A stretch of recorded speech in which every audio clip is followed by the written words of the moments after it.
Chers et chers camarades, chers et chers collègues, bonjour.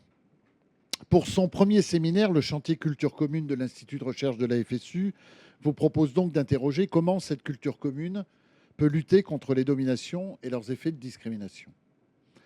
Au préalable, je vais tenter de vous proposer quelques éléments qui interrogent les rapports de cette culture commune à notre histoire scolaire, tout en les croisant avec les travaux de l'Institut sur ce sujet, car ce thème de la culture commune fut un objet récurrent de nos recherches. Cela devait à l'origine faire l'objet de deux interventions distinctes. Vous excuserez donc qu'en cherchant à le faire dans une seule, cela contraigne parfois à un survol historique sans doute trop rapide.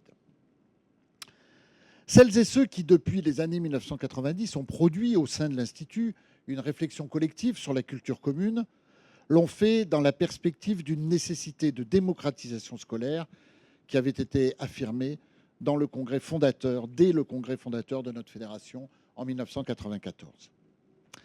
Hélène Romian, qui fut la coordonnatrice de la publication de 2000 titrée « Pour une culture commune », le rappelait en introduction. C'est parce que la démocratisation du système éducatif semble marquer le pas, disait-elle, qu'il faut sans cesse reformuler la perspective d'une culture commune. Mais l'école républicaine a-t-elle le projet d'une culture commune? Une telle question pourrait paraître provocatrice, tant l'idée est répandue que notre école républicaine a été fondée dans la perspective d'une culture commune. Et cela du fait de son projet d'intégration du citoyen au sein de la nation par le partage de valeurs. Nombreux sont ceux qui considèrent que ce projet d'unification culturelle a été alors accompli, et c'est même parfois avec une certaine nostalgie qu'ils voudraient en retrouver l'esprit pour reconstruire une meilleure cohésion sociale. Mais quel paradoxe que celui d'une telle affirmation quand on sait que l'école de Ferry était organisée en deux ordres distincts. Celui du secondaire, qui accueillait les élèves des classes sociales dominantes au lycée, du cours préparatoire au baccalauréat, et celui du primaire, qui accueillait les enfants du peuple à l'école communale pour des études courtes, rarement prolongées dans les écoles primaires supérieures et généralement achevées par le certificat d'études primaires. Loin d'une culture commune, c'est donc au contraire deux cultures distinctes qu'organise l'école républicaine dans une perspective sociale qui s'avère être celle de vouloir garantir la reproduction des classes dominantes. Bien sûr, il faut considérer que la complexité des choses nécessite de nuancer. Mais peut-on le faire en se contentant de focaliser sur les quelques enfants du peuple que l'école communale conduisit aux plus brillantes études, voire même, comme le tentent certains plus globalement, en refusant que cette organisation inégalitaire puisse être traduite dans les termes d'une domination sociale, puisque l'obligation scolaire affirmait au contraire sa volonté de permettre aux enfants du peuple d'accéder au savoir. Ce débat, la volonté pluraliste de l'Institut lui a toujours donné place. Par exemple, quand il entraîne Antoine Pro dans un numéro de notre revue Nouveau Regard, paru en octobre 2005, à devoir renoncer à l'idée même de culture dominante qu'il juge relever d'un concept caricatural. Mais 6 ans plus tôt, dans la même revue, Claude Lelièvre avait pris un parti opposé, considérant que le moins que l'on puisse dire, c'est que la culture commune n'est en rien au centre du système institué par Ferry. Et il en déroule la démonstration historique, comme il a l'habitude de le faire. Entendons-nous bien. L'obligation scolaire et la gratuité voulues par les lois Ferry ont entraîné une augmentation de la fréquentation scolaire et ont ainsi contribué à une démocratisation de l'accès aux connaissances. Mais elles l'ont fait dans une ambition qui se limite au savoir élémentaire nécessaire à assurer l'avenir de l'idée républicaine et de ses valeurs. Ferry l'explique lui-même devant la Chambre. Je le cite. « Tout le monde a le droit à l'enseignement scolaire ?» interroge-t-il. Non. Seuls y ont droit ceux qui sont capables de le recevoir et qui, en le recevant, peuvent rendre service à la société. Les arguments de la logique de la domination sociale sont là. Celui d'une incapacité des classes populaires à réussir des longues études et celui d'un malthusianisme scolaire qui considère que les besoins de la société peuvent se contenter d'une élite instruite. Et les témoignages ne manquent pas qui fondent clairement cette argumentation sur le maintien d'une reproduction sociale. Car en fait, la République n'a pas renoncé au principe que défendait le ministre Victor Cousin au temps de Guizot sous la Restauration. Là encore, je le cite. Souvent aussi, ces jeunes gens contractent au collège des relations et des goûts qui leur rendent difficile ou presque impossible de rentrer dans l'humble carrière de leur père.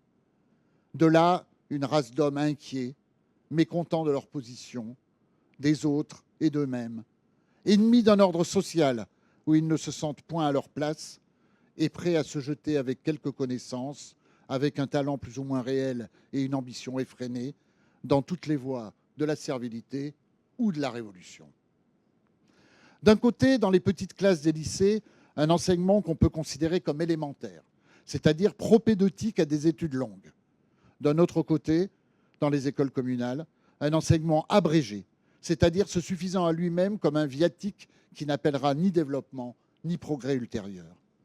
En opposant ces conceptions propédeutiques et viatiques, Claude Lelièvre, dans l'ouvrage cité tout à l'heure et coordonné par Hélène Romian, avait montré qu'elles prenaient leur source dans un débat mené par Lacanal en 1794 pour défendre l'élémentation d'une science, c'est-à-dire la manière avec laquelle les savoirs sont constitués comme des germes pour former matrice de leur développement ultérieur.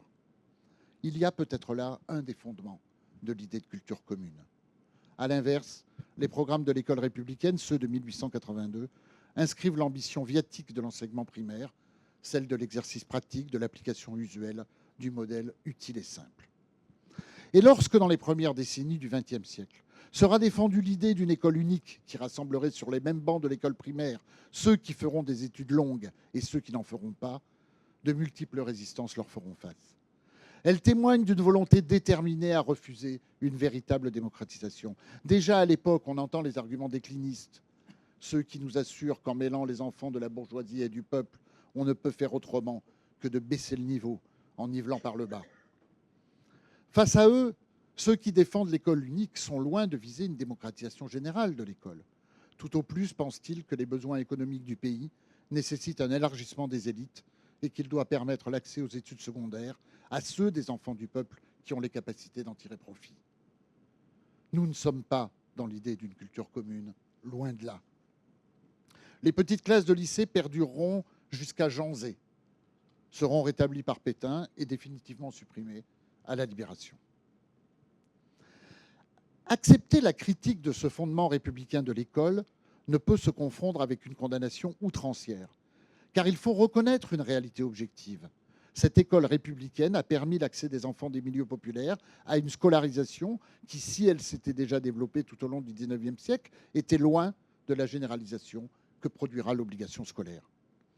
Et si son projet n'était pas la démocratisation, tout au moins dans les exigences que nous revendiquons aujourd'hui, sa volonté était de transmettre une culture capable de forger le sentiment commun d'une appartenance à la nation.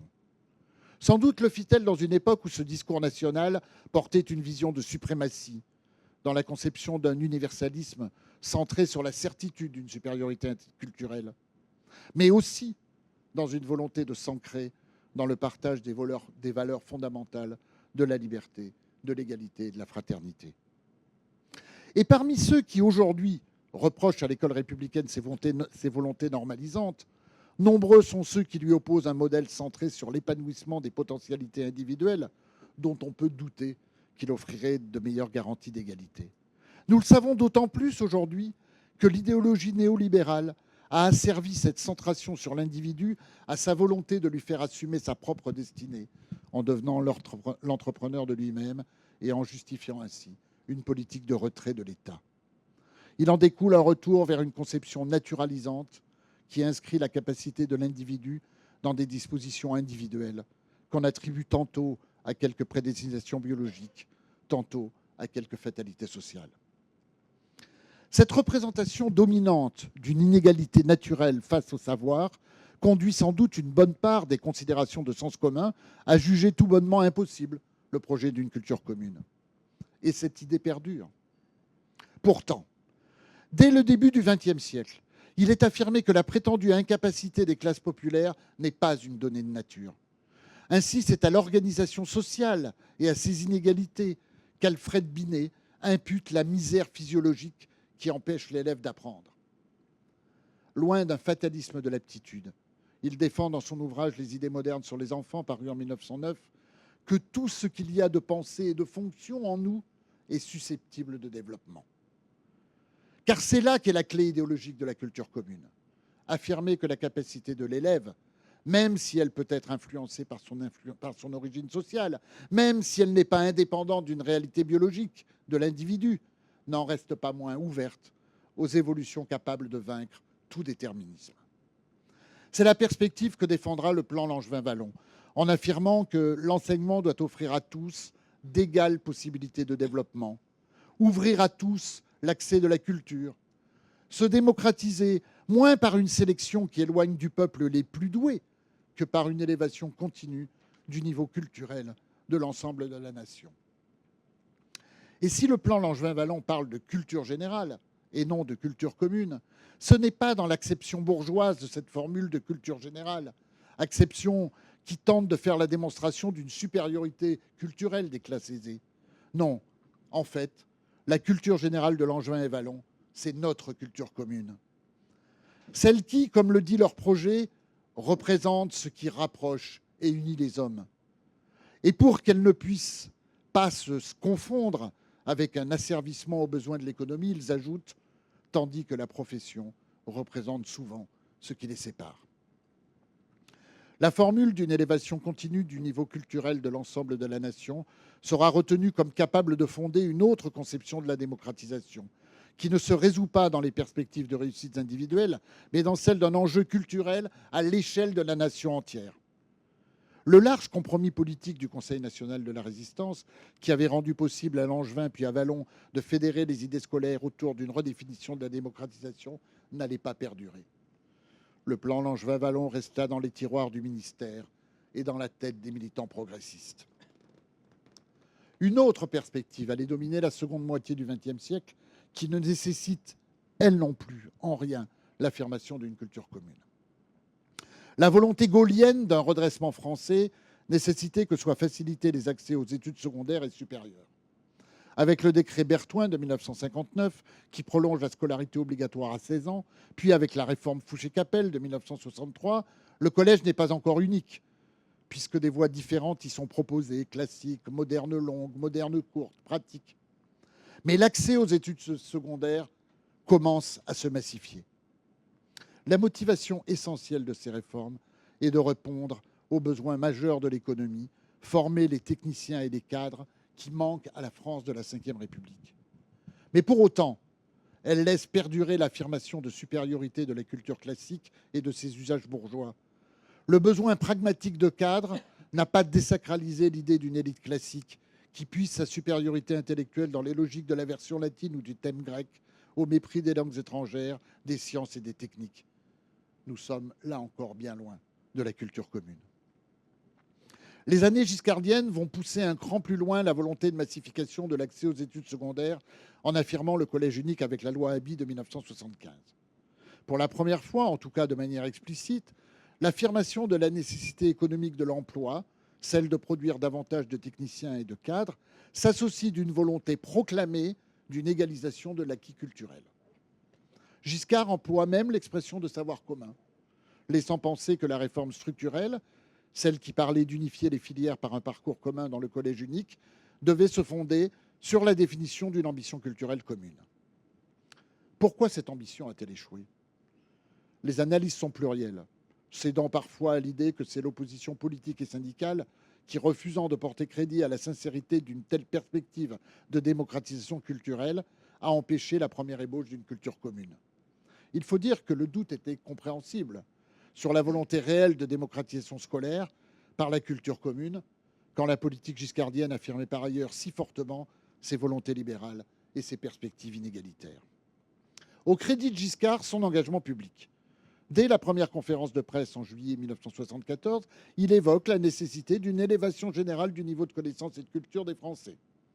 Mais il s'empresse de la définir dans les perspectives d'un savoir minimum, et même plus tard d'un minimum culturel garanti. Le caractère utilitaire des nouveaux programmes qui suivront la loi Haby confirmera cette volonté de réduire l'ambition scolaire, ainsi que la persistance des filières qui la confirmera aussi. Force est de constater que le traitement de la question de l'apprentissage dans ces mêmes années montre toutes les ambiguïtés des finalités de la loi Haby. Quelques mois avant l'arrivée de Giscard à la présidence, la loi Royer avait institué le préapprentissage à 14 ans, permettant des stages pendant la scolarité obligatoire. Non seulement il n'y sera pas renoncé, mais la réglementation qui suit la loi Abi persiste dans la possibilité d'un enseignement en alternance sous la responsabilité prédominante du patronat avant la fin de la scolarité obligatoire. Et comme la loi Abi est contemporaine d'un changement majeur dans la planification économique, qui réduit son ambition de formation des cadres au profit du développement d'emplois moins qualifiés, l'orientation précoce redevient encore plus opportune, laissant dire à Snyders qu'en bafouant ainsi l'obligation scolaire voulue jusqu'à 16 ans par la réforme Berthoin de 59, le pouvoir viole sa propre légalité. Dans sa mise en œuvre, la loi Abi laissera toute sa part aux filières qui, dès la classe de quatrième, orientées vers le BEP, le CAP ou l'apprentissage. Et les travaux ont montré que bien des stratégies allaient perdurer, qui au sein du même collège chercheront à reconstruire des filières de distinction. L'option latin, le choix de la première langue, le choix des langues rares ou le choix d'une classe horaire aménagée. Et il faudrait y ajouter les jeux avec la carte scolaire, en fonction d'une représentation hiérarchisée des établissements, et sans doute plus fortement encore, les stratégies de l'entre-soi social, jouées avec le choix de l'école privée. Les débats ne manqueront pas entre ceux qui voudront insister sur le progrès permis par le collège unique et ceux qui insisteront sur ses limites. Entre ceux qui admettront la sincérité du projet giscardien et ceux qui le suspecteront de fourberie libérale. François Dubé a pu considérer que le collège unique réalisait les finalités du plan Langevin-Wallon. Analyse dénoncée en juin 1999 dans un numéro de Nouveau Regard par Étia Sorel, une des actrices du plan Langevin-Wallon, qui portait un tout autre regard sur la réforme Abi. Je la cite. « On est devant une remarquable mystification qui fait porter aux individus la responsabilité du destin social induit par leurs préférences scolaires. » Toujours est-il que Abi lui-même fit l'aveu quelques années plus tard d'une réforme davantage portée par les nécessités économiques de l'emploi que par les idéaux d'une culture commune. Dans une interview faite par l'INRP, Abi livre le fond de sa pensée quant à la présence d'élèves en difficulté au sein du collège unique.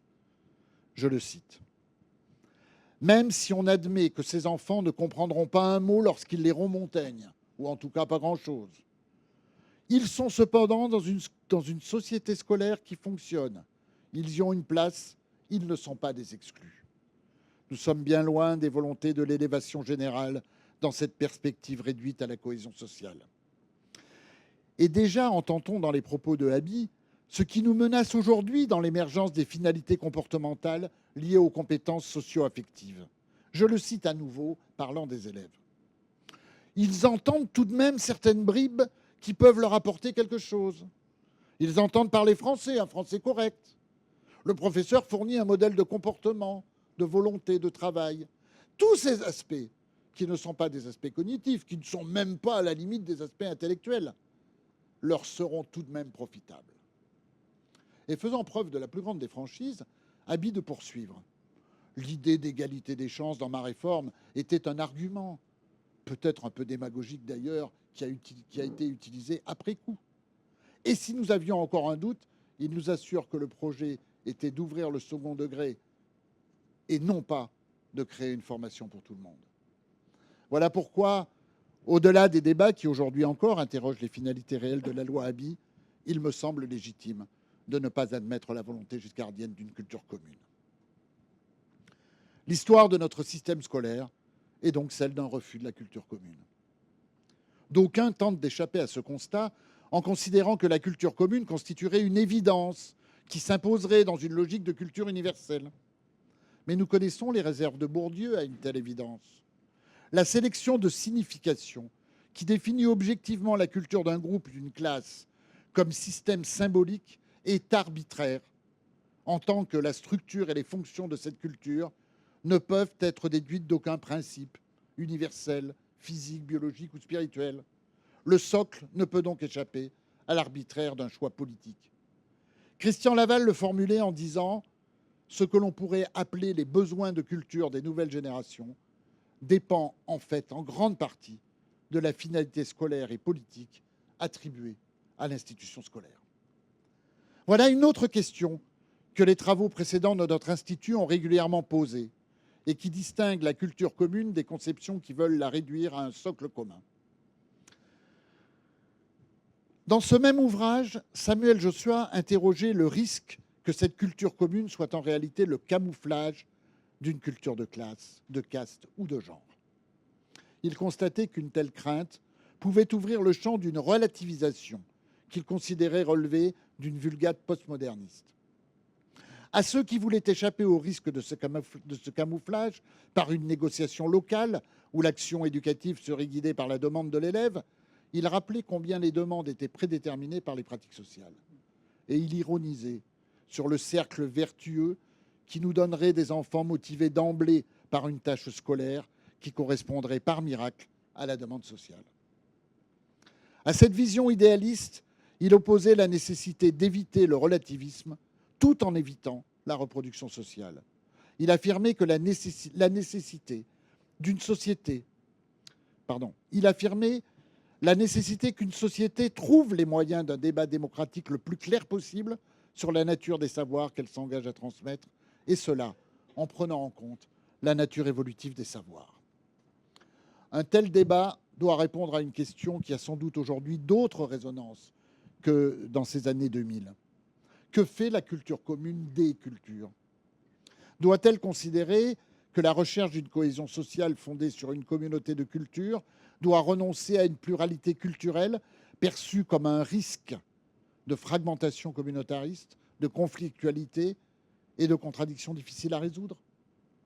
Hélène Romian en appelait dans la conclusion de l'ouvrage à une culture humaniste, capable de ne plus considérer que l'irréductible pluralité des cultures et la nécessaire construction du commun constituent une dualité antinomique. Elle veut poser au contraire leur union dialectique, nous proposant de considérer que l'universel puisse avoir deux fonctions opposées. Une fonction critique par laquelle se constituent les limites de chaque culture par rapport à d'autres, et une fonction de rassemblement par laquelle passe l'accueil des autres cultures.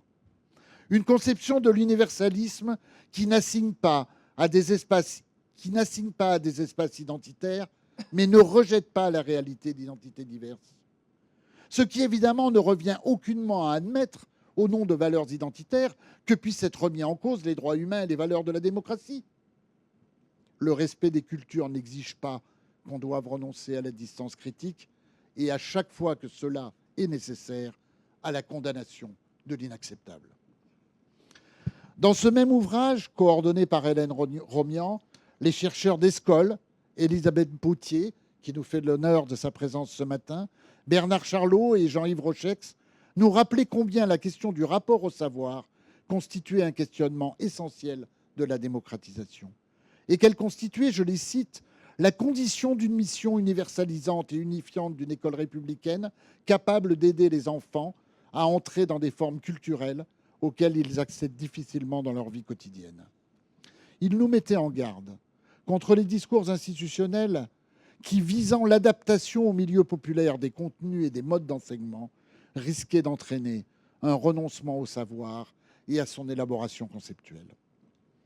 Et leur mise en garde contre une logique d'exercice développée aux dépens d'une logique d'activité intellectuelle prend une résonance nouvelle quand les consignes ministérielles poussent aujourd'hui les enseignants à se centrer sur les entraînements de la relation graphophonologique et de l'affluence, aux dépens d'un travail de l'écrit, capable de permettre une transformation de leur rapport au langage, nécessaire pour construire leur rapport au monde, au savoir et à eux-mêmes. Lorsque nous avons proposé qu'un nouveau chantier de recherche de l'Institut se consacre à la culture commune, si nous étions conscients que les volontés néolibérales ne cessaient de menacer cette culture commune et l'ambition d'une élévation générale des savoirs, nous n'avions pas encore totalement conscience de la brutalité avec laquelle elles chercheraient à imposer le choc des savoirs. Je ne développe pas, les camarades qui suivront à cette tribune en parleront. Mais cela ne fait pas que confirmer la justesse de notre choix. Cela nous demande d'être capables que nos travaux soient une arme de combat. On peut s'inquiéter que les transformations de la formation, les évolutions autoritaristes de la gouvernance et la diffusion d'un discours idéologique réactionnaire contribuent à fragiliser les convictions de nos collègues sur les nécessités de la démocratisation. Puissions-nous, chers collègues, chers camarades, puissions-nous, par nos travaux, contribuer à les armer dans une bataille idéologique dont les enjeux sont majeurs pour l'avenir de notre école et de notre société. Puissions-nous construire les arguments de leur détermination à refuser de devenir les agents d'une école instrumentalisée par la volonté de faire perdurer les inégalités et les dominations.